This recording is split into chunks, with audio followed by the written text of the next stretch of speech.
به ویدیوی راکستار فنز از توضیحات آیتم های نسخه آلتیمت جی تی 6 خوش اومدید. من امیر 7 اسکورپیون هستم و اینجا میخوایم در مورد جی تی 6 آلتیمت ادیشن صحبت کنیم.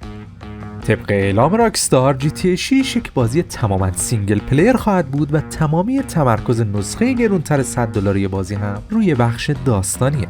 برای کاربرانی که نسخه استاندارد بازی رو تهیه کردن، امکان ارتقای نسخه استاندارد به آلتیمت با پرداخت هزینه $20 فراهم شده. جوایز پیش خرید بازی برای هر دو نسخه استاندارد و آلتیمت یکسانه، هر دو با هم عرضه میشن و خبری هم از دسترسی زود هنگام نیست.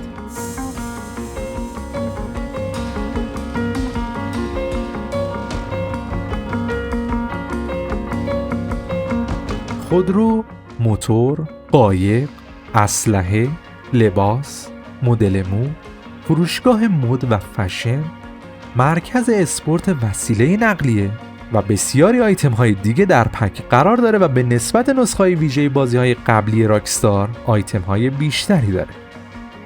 آیتم ها به مرور زمان و با توجه به پیشرفت مراحل داستانی در هر چپتر در دسترس کاربر قرار میگیره.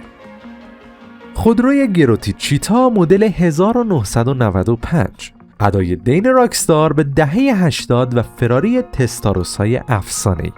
در شات منتشر شده این خودرو در مقابل برج پگاسی نمادی از لامبورگینی و رقیب دیرینه گروتی قرار داره. دیجیتال فاوندری با دیدن این تصاویر گفته بود که جزئیات خودروهای بازی در حد بازی‌های تخصصی شبیه سازی اتومبیل رانی شده. البته با توجه به بزرگی دنیای بازی و درگیری منابع سخت افزاری کنسول‌ها به رندر و محاسبه هزاران اتفاق داخل بازی، راکستار چالش بزرگتر و منابع سخت افزاری کمتری نسبت به بقیه بازی‌ها در اختیار داشته. همونطور که در لیک‌های سال 2000 نه بگذاریم.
ریوالورهای مورگان، بازگشت هفت‌تیر مشهور کالیبر 357 مگنوم که پیش از این در دستان تامی ورسیتی در جی تی ای وایس سیتی دیده بودیم و این بار با نام هفت‌تیر مورگان از شرکت هاکن لیتل.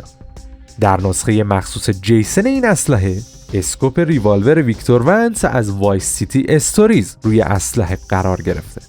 نسخه لوسیا هم کمی ظریف‌تر و مناسب دستان زنانه لوسیا طراحی شده.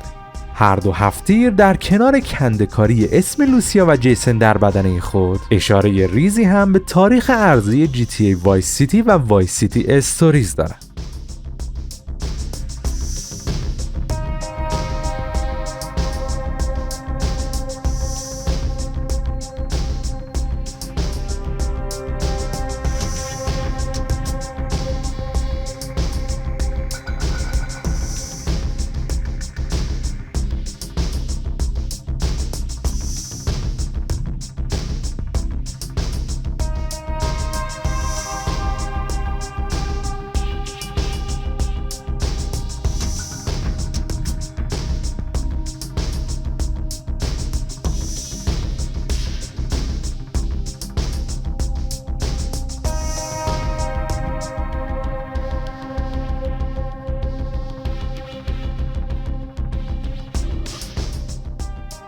کلت‌های کمری جیسن و لوسیا این بار با کنده‌کاری‌های زیبا و گسترده تر از چیزی که در رد دد ردمپشن 2 دیده بودیم.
لباس، اکسسوری، مدل مو و تتو بخش عمده ای از محتوای نسخه آلتیمیت رو به خودش اختصاص داده. راکستار این بار با علاقه بیشتری به سراغ عناصر شخصی سازی بازی‌های RPG رفته و نتیجه در هر اسکرین شات ما به جیسن و لوسیا با تغییرات محدود نگاه نمی‌کنیم، بلکه به دو کاراکتر کاملا متفاوت در ظاهر و حتی تایپ شخصیتی خیره میشیم.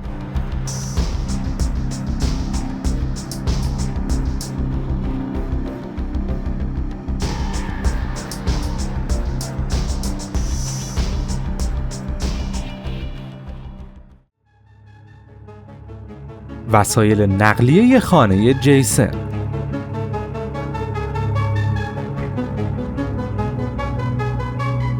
موتور تریل با طرح ارتشی، قایق کایاک و مادها و شخصی سازی های انحصاری برای وانت جیسن.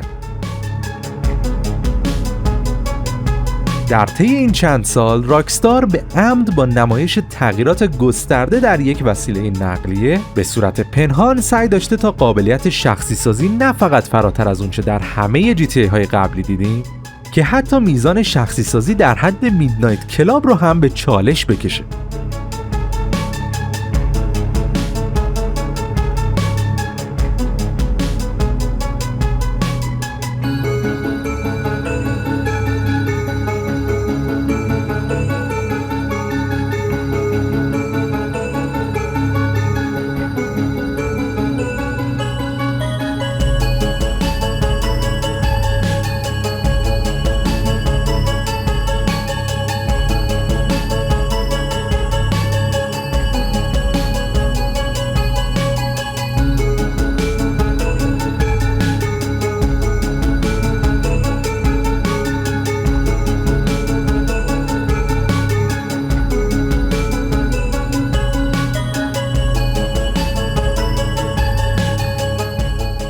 اگه در مورد قایق کایاک هم کمی عمیق‌تر بشیم، به حجم زیاد تفریحات، هابی‌ها و فعالیت‌های مختلف و گوناگون میرسیم.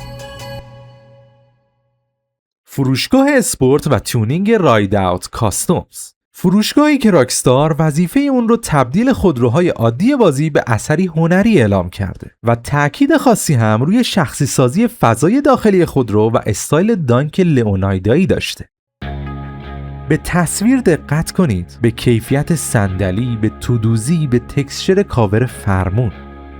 به احتمال زیاد مثل میدنایت کلاب امکان شخصی سازی جزئی هر پارت ماشین ممکن باشه.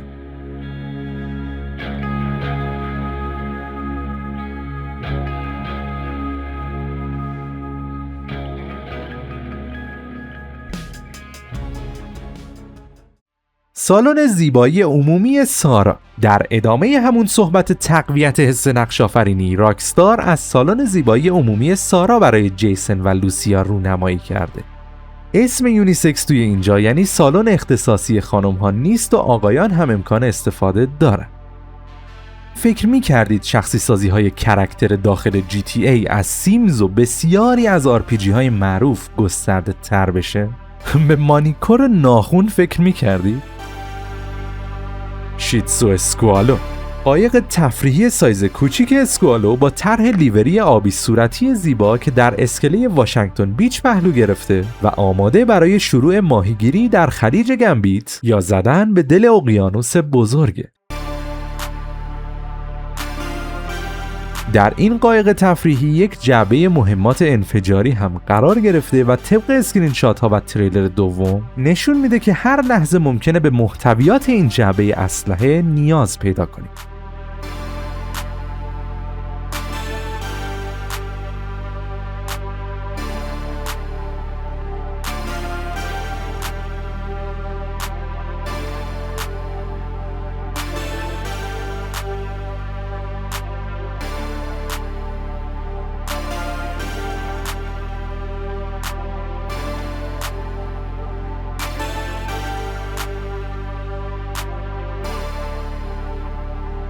بوتیک استاک تریو 5. راکستار یک فروشگاه پوشاک لاکچری هم برای جیسن و لوسیا در محله استاکیارد در نظر گرفته.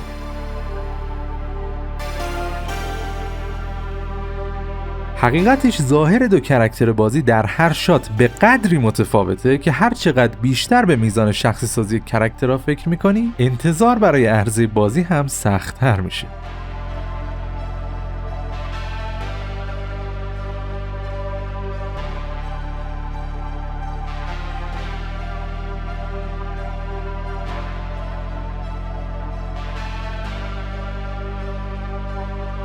تازه این امکانات نسخه آلتیمیت بازیه که روی هم شاید 5% کل محتوای بازی هم نباشه.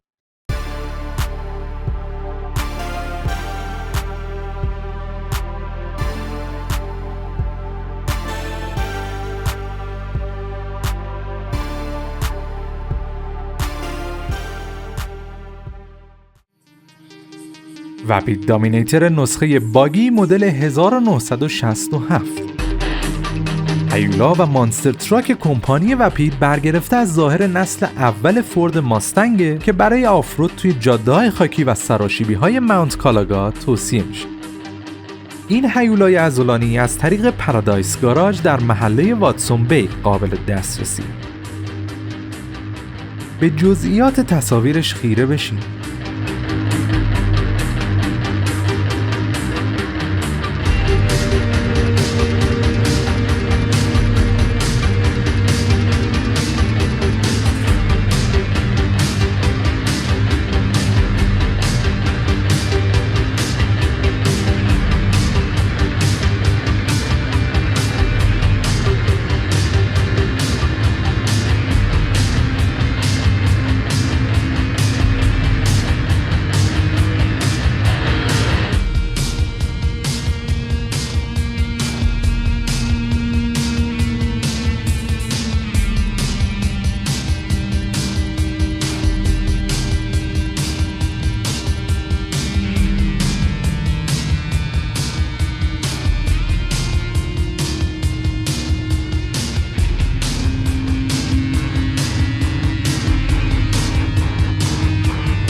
سالن الکتریک فنگ تتو، معروف ترین سالن تتوی محله استاکیارد با بیش از 50 طرح اختصاصی برای جیسن و لوسیا.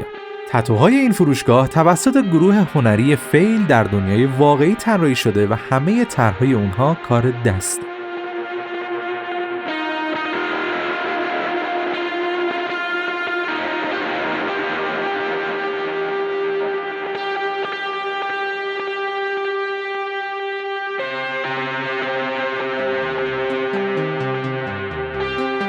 در مورد محله استاکیاردین رو هم اضافه بکنیم که این محله از بخش هنری محله واینوود میامی الهام گرفته که نشون میده چرا بیشتر فروشگاه‌ها و بوتیک‌های هنری توی این محله هستن.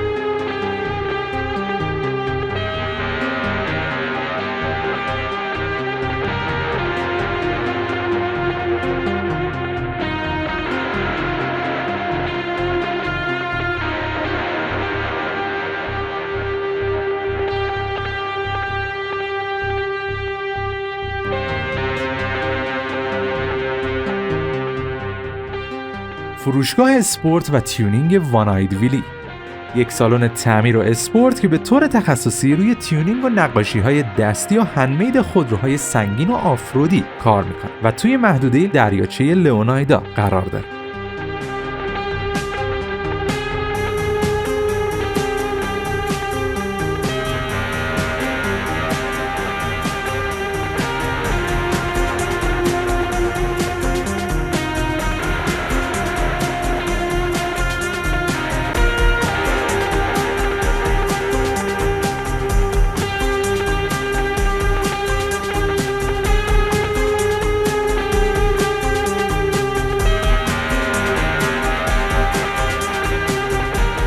میشه متوجه شد که در GTA 6 هر فروشگاه کالا یا خدمات مخصوص خودش رو عرضه میکنه یا در برخی موارد تخصص داره و برای هر سرویس باید پیش فروشگاه مربوط به خودش مراجعه کرد.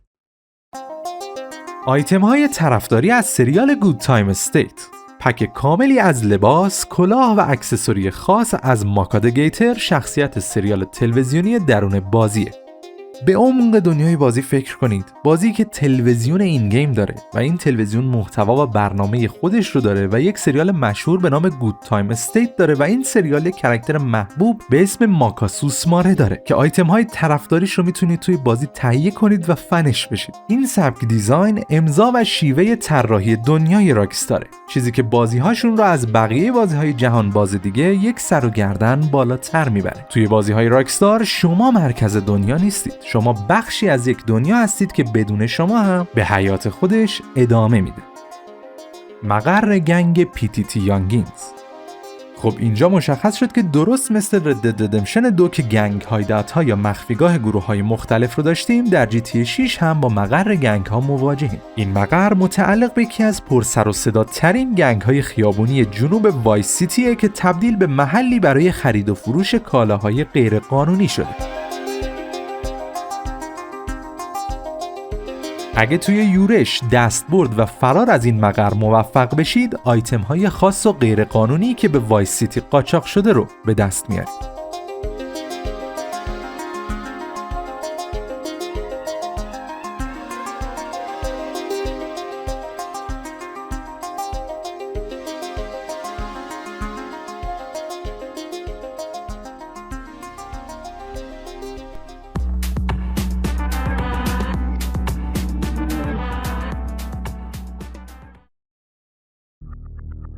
کلکسیون ماشین‌های کلاسیک، یکی از آیتم‌های خاص نسخه آلتیمیت.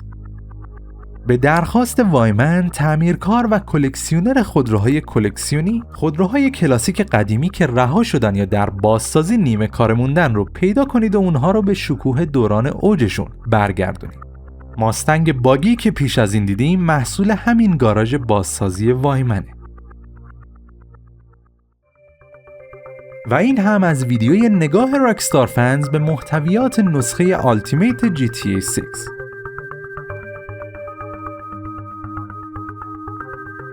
همونطور که خانواده تام پتی، خواننده فقید ترانه لاویز لانگ رود گفته بودن، بازی‌های راکستار از لحظات ناب فرهنگی هستند. GTA 6 هم قطعاً مستثنا نیست و مانند نسخه‌های پیشینش هرچه قبلی‌ها داشتند را یک جا، کاملتر، گسترده‌تر، وسیع‌تر و در یک کلام بهتر ارائه خواهد داد. برای این بازی هایپ باش، هایپ بمون و رویا پردازی کن، چرا که به قول سام هاوزر قرار از وحشیانه ترین انتظاراتی که داری هم فراتر بره. برای چک کردن اخبار لحظه‌ای راکستار و GTA 6 و همچنین ارتباط و همکاری با ما میتونید از طریق کانال @راکستارفنز در تلگرام با ما در ارتباط باشید. تا ویدیوهای آینده، بدرود.